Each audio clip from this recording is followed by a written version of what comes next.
Bakit hindi na pumunta dito yung kumari mo sa bahay? Dati naman, pagdating niya galing abroad, excited na kaagad pumunta dito sa bahay. Ewan ko ba nun? Biniro ko lang, ayaw na pumunta dito. Bakit? Ano ba sinabi mo? Sinabi ko lang naman na ayaw na tumayo yung sayo. Bakit mo sinabi?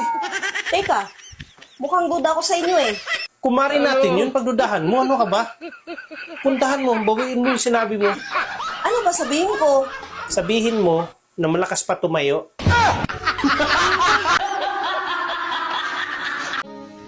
Sa kato nag-standby pa ko, wag yung ko yung utang.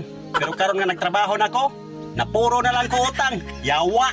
Oy, oy, oy, oy.